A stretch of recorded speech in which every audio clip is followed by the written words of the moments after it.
amis de Réveil Congo, merci de votre fidélité. Bonjour en tout cas. Et c'est Romakasi pour votre serviteur. Namoni, bonne maison, matambangu bangu. Merci beaucoup. Merci. Si quelqu'un est kolo alola, on va li kona se akanisa bino. Tozali mardi 13 mai 2025. Lobby mercredi 14 mai et kozala.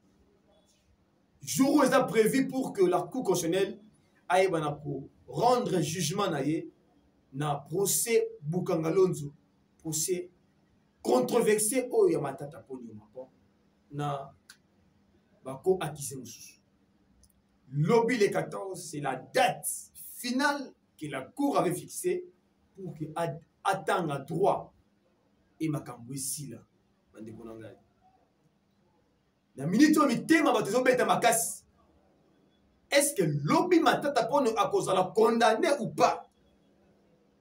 Est-ce que la Cour constitutionnelle va prendre le risque de condamner matata pono du moment où une majorité des députés nationaux n'est pas d'accord? Il y a condamnation matata pono. Au moment où on a kindu fief ya matata pono, menace économique aux la brandi pour que ceux qui va mettre condamné awa, on va s'apprendre là-bas au Loba. Chers amis, situation déjà confuse à quelques heures pour te compter le 14 mai. Vous avez suivi Vital Kamerhe qui avait dit qu'il va rencontrer Dieudonné Kamuleta. Tovana Wepouf. Kamerhe Kena na nini na Uganda ekutana Yoweri Museveni. Tovana Wepouf. Dieudonné Kamuleta yewana akena na niveau ya Nabel Campus kuna. On va les couronner, on va les décerner les titres ya professeur honoris causa. Titre honoris causa. Et les scientifiques de Bel Campus se sont mis d'accord que Dieudonné Kamuleta a fait correctement son travail depuis qu'il a commencé à la tête de la magistrature à Congo et puis depuis qu'il a commencé à la tête de la Cour constitutionnelle à Congo. En même temps, Vital Kamerhe va s'apprendre sur lui pour lui faire au fait des leçons, dire que en quelle qualité Dieudonné Kamuleta va-t-il interpréter une disposition, il y a constitution, alors que lui n'est pas la Cour constitutionnelle. Ça a fait un grand débat, les gens disent beaucoup de choses. Non, Kamerhe a exagéré, Kamerhe ne devait pas dire ça, parce que Dieudonné Kamuleta, mais c'est lui qui est le chef de corps. Chers amis, même au sein de l'Assemblée nationale de l'hémicycle, il y a un schisme, il y a une division parmi les députés. Mais la majorité sont unanimes que Matata Ponyo ne peut pas être arrêté, condamné comme ça, sans que ses immunités parlementaires ne soient levées. Chers amis de Réveil Congo, voilà c'est à quoi nous faisons allusion, nous faisons face en ce net moment. Au milieu des scientifiques, les tribunes viennent de partout, ça fuse de partout. Et parmi eux, vous avez le chef des travaux, le scientifique David Otudiema qui dit que dans une analyse qui sera publiée ici sur notre média en ligne Réveil-Congo.net, ces scientifiques congolais estiment que, je vous épargne d'autres détails, je m'en vais d'abord à la conclusion parce que nous avons beaucoup de choses à dire. Dans sa conclusion, ces scientifiques, David Otudiema dit que, en définitive, au regard de son statut actuel de député national, l'unique juridiction compétente pour poursuivre M.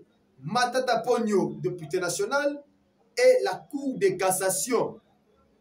Et c'est après la levée préalable de son immunité parlementaire par l'Assemblée nationale, Constitution de la RDC, articles 107 et 153. En cas de poursuite pour des faits strictement liés à ses fonctions de Premier ministre, le Congrès devrait d'abord lever ses immunités et la Cour constitutionnelle serait compétente conformément à l'article 164. Voilà la démarche. Toute autre procédure ignorante de ces distinctions viole à la fois les principes du juge naturel et l'équilibre institutionnel voulu par la Constitution. Ce sont les propos de M. David Outiedema, chercheur en politique criminelle comparée.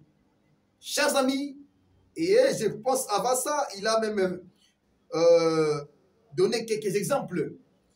En droit comparé, il a donné quelques exemples. En France, l'ancien Premier ministre François Fillon a été jugé en 2020 pour des faits commis en tant que parlementaire. Il a été poursuivi après la fin de ses mandats devant une juridiction de droit commun, Cour d'appel de Paris, affaire Fillon 2020. Il a encore énuméré au Sénégal, l'ancien ministre Karim Wade a été poursuivi par la Cour de répression de l'enrichissement illicite, mais après avoir quitté ses fonctions, ce qui n'a pas posé de conflit de compétences. Créé Sénégal 2015. Voilà, chers amis, il y a beaucoup d'exemples comme ça que les gens continuent à dire. Matata Ponyo sera-t-il victime d'une justice à deux poids deux mesures, ou Matata Ponyo sera victime d'une affaire politique montée de toutes pièces pour l'écarter en fait dans ses ambitions politiques en 2028, ou encore Matata Ponyo serait-il victime de ce que lui-même avait dit, le fait qu'il n'a pas voulu adhérer à l'union sacrée de la nation, une méga plateforme que le Parti Tshisekedi avait lancée, chers amis, après, bien sûr, la rupture avec la plateforme FCC Cash. Donc, quand ça y est, cette rupture-là, est-ce que Matata Ponyo, chers amis, sera-t-il, en fait, va tout simplement, sera condamné, n'est-ce pas, puisque réellement, effectivement, il avait détourné des fonds alloués, n'est-ce pas, à la construction, à la mise en place du parc agro-industriel de Bougaralonzo. Beaucoup de questions, chers amis de Réveil Congo, continuent à tarauder notre esprit. Chers amis, vous avez ceci. Les députés nationaux se sont réunis hier, c'était les 12, lundi les 12. Ils se sont réunis à la veille du prononcé de la Cour, de l'arrêt de la Cour constitutionnelle dans l'affaire Bougaralonzo. Ils s'étaient réunis. Plus de 100 députés nationaux réclament l'inscription à l'ordre du jour d'un projet de résolution soutenant les sénateurs, les députés nationaux, Matata Ponyo. Lundi, le député Alfred Dibandi Nzondo Mio a interpellé le premier vice-président de l'Assemblée nationale, Isaac Etulumbaï, fustigeant le silence du bureau face à cette initiative du collectif C50. Il a dénoncé une inaction qu'il juge attentatoire aux immunités parlementaires de l'ex-premier ministre. Dans le même élan, Christian Monotimba, élu de Moba, a critiqué la confusion entre les démarches personnelles du président de l'Assemblée nationale, Vital Kamerhe, et les actes de l'institution que l'institution doit poser. Donc, l'Assemblée nationale, les actes que l'Assemblée doit poser. Il a exigé un débat public sur la résolution, estimant que le refus du bureau de l'examiner constitue un affront aux députés signataires. Chers amis de Réveil Congo, voilà la situation à laquelle le Congo fait face actuellement. La condamnation de Matata Ponyo, visiblement, n'arrangerait pas les députés nationaux, n'arrangerait pas non plus certains hommes de droit qui estiment qu'un ancien Premier ministre condamné, poursuivi pour des faits commis pendant son exercice, pendant ses fonctions, devenu avant sénateur, après député national, et puis de surcroît candidat à la présidentielle, celui-là ne devait pas être condamné alors que ces immunités parlementaires ne sont pas levées. Vous avez actuellement, je pense, deux ou trois hypothèses. La condamnation de Matata Ponyo serait d'abord une suite logique d'un détournement de deniers publics alloués à Boukan Alonso. Ça, c'est la première hypothèse. La deuxième hypothèse, l'affaire, la condamnation de Matata Ponyo, serait tout simplement vue comme une justice à deux poids, deux mesures. Ou encore, n'est-ce pas, une justice qui est tout simplement malade.